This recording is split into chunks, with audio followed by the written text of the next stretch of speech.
Olá, bem-vindos a mais um podcast SKF. Muito obrigado por você ter clicado em meio a tantos conteúdos na internet, seus compromissos. Você clicou para ouvir mais este episódio. Eu sou o Zucoloto e atuo como palestrante e também como o host aqui nos episódios do podcast SKF. Nós hoje teremos um bate-papo incrível e eu tenho certeza que você, continuando conosco até o final, este assunto vai de fato mexer com o seu conhecimento e desafiar novas atitudes. Bom, não é de hoje e você já sabe que as empresas, elas destacam, elas colocam aí nos seus murais, nas paredes, nos seus manuais também, um assunto que há muitos anos está permeando as discussões nas lideranças. Eu estou falando de ética. Claro que ética é um assunto de extrema importância, nós estamos vivendo um momento de grandes desafios, mas hoje nós convidamos a Camila Lido, gerente de compras da SKF Brasil, para falar de ética elevada. É isso mesmo que você ouviu. Ética é um assunto de extrema importância, mas o que é ética elevada? Por que a ética ela faz com que as empresas cresçam? Como manter um excelente relacionamento com os colaboradores, clientes e fornecedores? A ética permeia os negócios e faz com que uma empresa, uma organização mantenha a sustentabilidade dos negócios. São essas perguntas nesse grande bate-papo que eu já quero convidar para estar aqui conosco a Camila Lido. Camila, dando início, então, a esse assunto que ele é, como você mesmo enfatizou, extremamente atual, importante, relevante. Claro, você também sabe um pouco da forma como eu atuo, atendendo muitas empresas, e sempre que eu observo as suas condutas dessas empresas, código de ética, inclusive, as políticas internas, sempre trata esse assunto como um dos valores, como ética. Você poderia compartilhar o que é ética elevada dentro dos valores da SKF, uma vez que isso se diferencia de todas as empresas que eu conheço? Oi, Zucoloto. Eu que agradeço o convite, muito obrigada por ter a oportunidade de estar aqui compartilhando contigo, com os ouvintes, um assunto tão importante e relevante. Mas eu acho que vale a gente falar um pouquinho, da etimologia da palavra ética. Ética vem do grego ethos e significa conduta, modo de agir e caráter. Quando a gente fala no mundo corporativo, a ética elevada é algo que deve ser vivenciado, ele tem a ver com o eu, com o nós. E essa ciência, do bem agir, do bem viver, do bem conviver. Falando bem diretamente na SKF, ética elevada é um dos nossos valores, que em conjunto há trabalho em equipe, toda a questão de autoridade, transparência, segurança, são valores que a gente carrega dentro do nosso dia a dia na SKF, na nossa convivência com os nossos pares, seja internamente ou seja nossos pares externamente, clientes e fornecedores. Camila, você que é responsável por uma área comercial, você percebe que ter ética elevada como um valor é um diferencial para os negócios? Com certeza, não tem como não ter ética elevada numa relação comercial. Tem até uma frase que o professor Mário Sérgio Cortella, ele sempre fala, que você tem 3 verbos que são aí os principais quando a gente fala na questão ética. O querer, o poder e o dever. Tem até uma frase que é bacana que ele fala assim, eu quero, mas eu devo, mas eu não posso, e eu posso, mas eu não quero. Então, quando a gente fala nas relações dentro de uma corporação, tem muito a ver com isso. Na minha relação com um subordinado, com um superior, na relação com o meu cliente, na relação com o meu fornecedor, toda essa questão da ética, e aí a gente vai falar um pouco também, talvez, de moral, tem a ver com esse campo, Porque ética é algo que é do seu comportamento. E ninguém nasce ético. Bem da verdade é essa, sabe, Zucoloto? Ninguém nasce ético. Ética vem do exemplo. Camila, muito interessante você ter, inclusive, citado essa questão de ética e moral, e nós sabemos que a ética é um conjunto de normas, de procedimentos, de princípios que uma empresa determina, e a moral é justamente aquele colaborador que pratica aquilo que está escrito, então ele passa a ter moral. Isso é importante. Camila, a gente vive num cenário altamente competitivo, onde cada vez mais a gente observa que as empresas e pessoas buscam o seu espaço. muitas vezes uma busca incessante pela sobrevivência. Será que nós devemos viver uma eterna competição? Será que ganhar é o principal objetivo? Pegando aquele gancho que você falou entre ética e moral, né? Acho que quando a gente fala em ética, a gente está falando de igualdade, a gente está falando em respeito, independente de hierarquia, dependente de raça ou gênero. Então, o fato de ganhar e perder, ele, dentro da condição ética, desde que você não ultrapasse certos limites da convivência, certos limites de sigilos. No mundo corporativo você tem os sigilos comerciais, sigilos industriais, desde que você não ultrapasse e que realmente a condição ética do caráter ela esteja realmente impermeada no relacionamento, às vezes o ganhar ou perder é assim, ganhei um contrato, perdi para o concorrente, né? Então é um pouco isso quando a gente fala no ganhar ou perder. Agora eu achar que eu ganhei de você porque eu fiz uma negociação melhor ou outra que a sua, não é nem ético a questão do pensamento. Ganhar ou perder, ele vai existir porque isso faz parte. Então, muitas vezes eu entrei numa concorrência e eu posso ganhar ou eu posso perder. Isso vai depender de N fatores e não necessariamente da pessoa. A questão ética, ela não julga, mas você tem a condição realmente da atitude, né? Do como você se coloca para entrar numa concorrência, numa disputa. Muito bom. Vale tudo para obtermos uma vantagem competitiva, Camila? Quais são os pensamentos desenvolvidos na SKF e qual é a visão dela dentro desse cenário, hein? Dentro das condições éticas que a gente comentou, eu acredito que sim.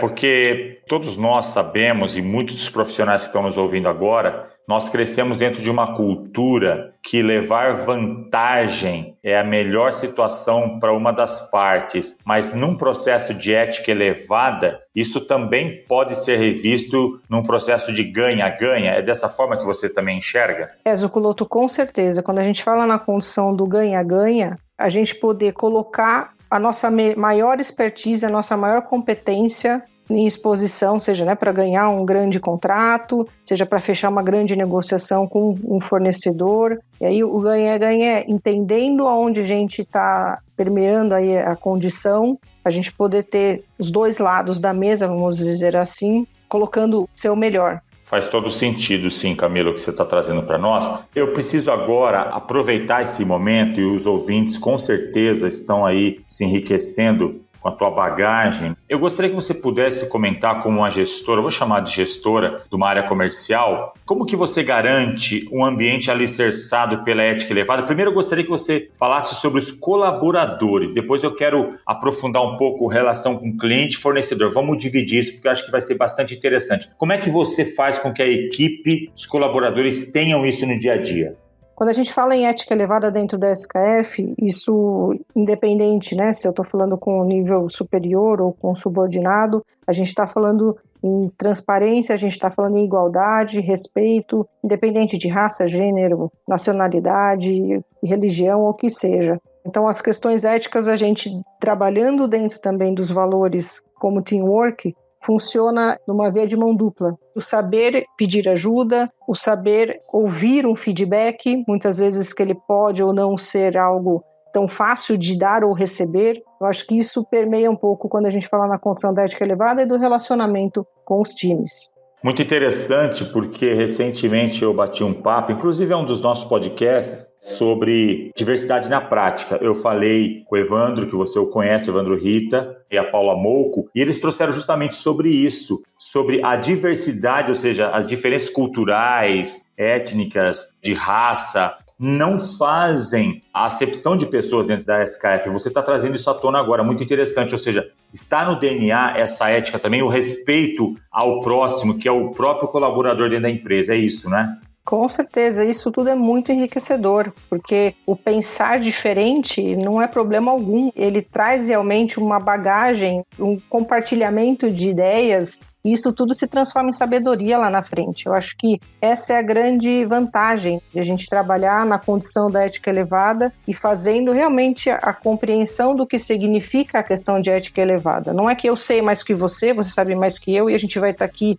brigando, guerreando para mostrar quem sabe mais. A gente vamos juntos para a gente poder construir de maneira que seja mais fácil, às vezes sim ou não, mas que seja numa construção alicerçada. Essa condição da diversidade só traz enriquecimento. Ok, uma vez que a casa está ajustada, quando eu falo casa, dentro da empresa, né, essa questão interna, como que você então trabalha, que você leva para os clientes a ética elevada? Você pode compartilhar conosco e aí depois eu quero que você também fale sobre fornecedores. Vamos primeiro então explorar o mundo do cliente. Hoje eu trabalho muito diretamente com o fornecedor, mas para a gente sentar com o fornecedor, a gente realmente tem que entender a ponta, né? A gente tem que entender do cliente. E considerando que dentro da SKF tudo começa pelo cliente. Então o relacionamento é de abertura, transparência e sempre, vamos dizer, o papel em branco, né? Ouvir a necessidade do cliente, colocar para o cliente talvez algumas opções de caminhos para quando trazer isso dentro de casa,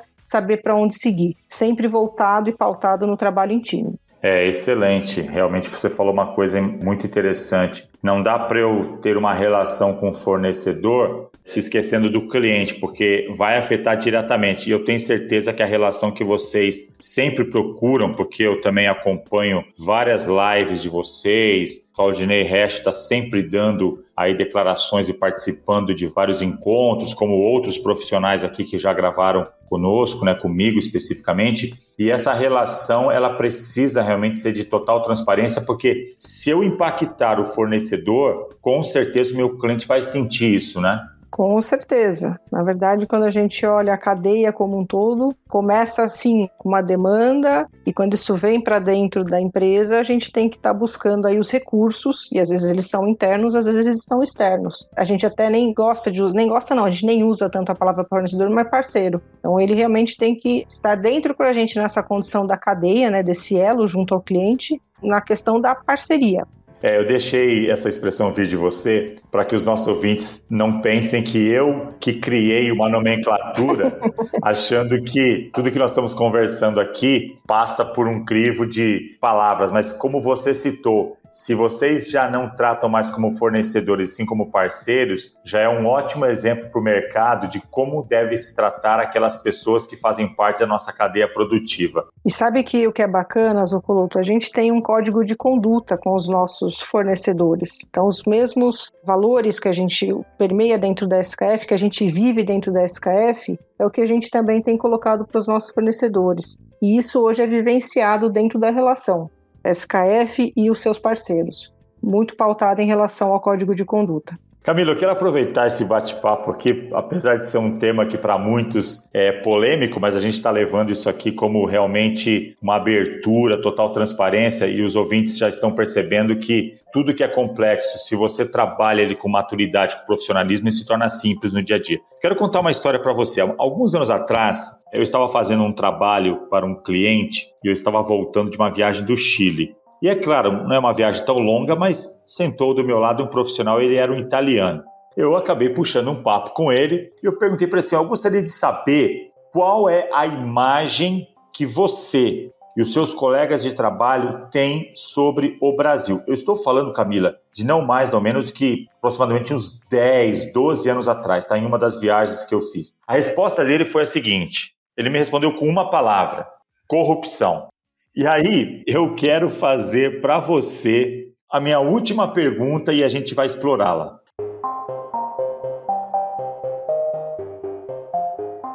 Camila, depois dessa história que eu te contei, qual é o seu conselho prático para as empresas que em seu quadro de colaboradores mantém uma postura onde a ética não é um valor, ou seja, está muito longe dessa realidade que você compartilhou hoje conosco aqui no podcast? Qual é o conselho prático em como iniciar essa maturidade com as pessoas e com aqueles que nós nos relacionamos? Zucoloto, é difícil pensar numa empresa sólida, séria, que está enxergando anos de vida pela frente que não tem a ética como valor. Muito complicado.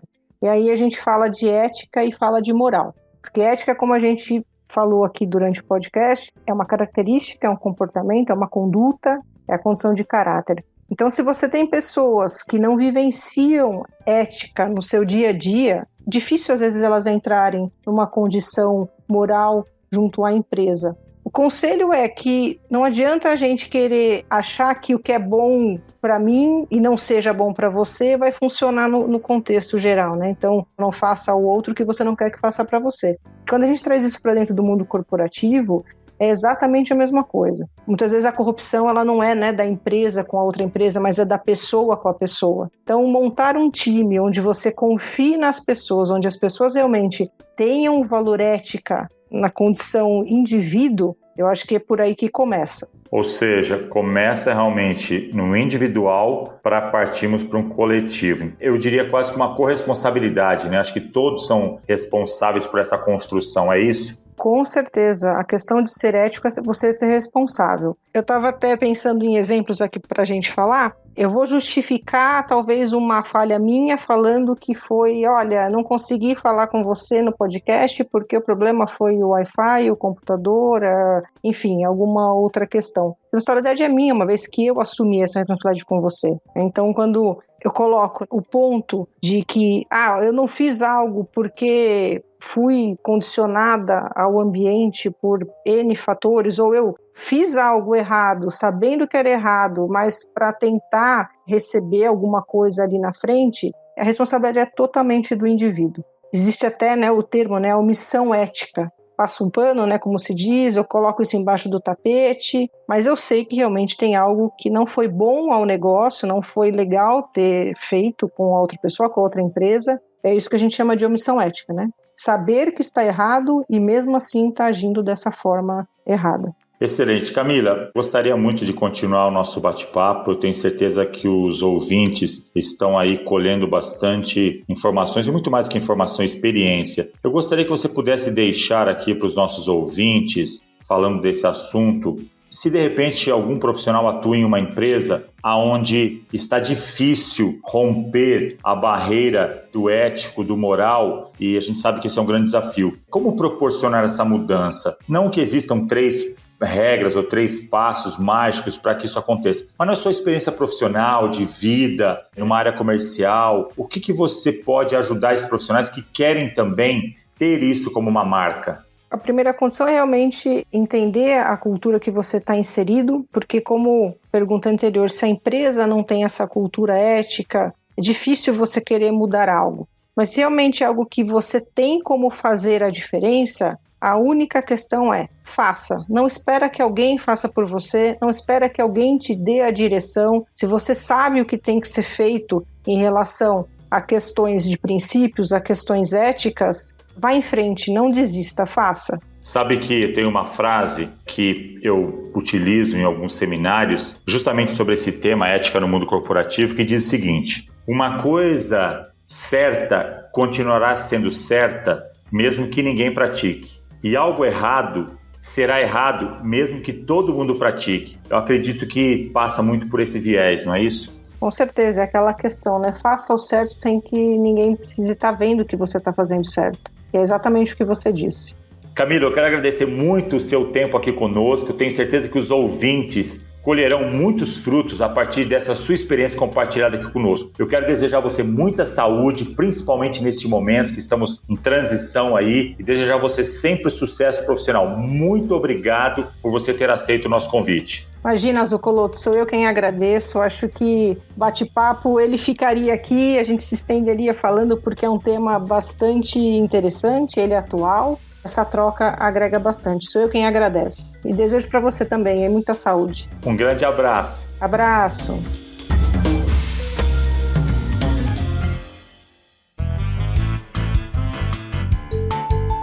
É isso. Espero que você tenha curtido mais este episódio. Convido você a compartilhar com seus amigos em suas redes sociais mais este episódio do podcast SKF. Não deixe de visitar SKF College para o seu desenvolvimento. Ali você encontra cursos desde temas gratuitos e também para o investimento na sua área profissional e pessoal. Um grande abraço e espero vê-los em outros episódios.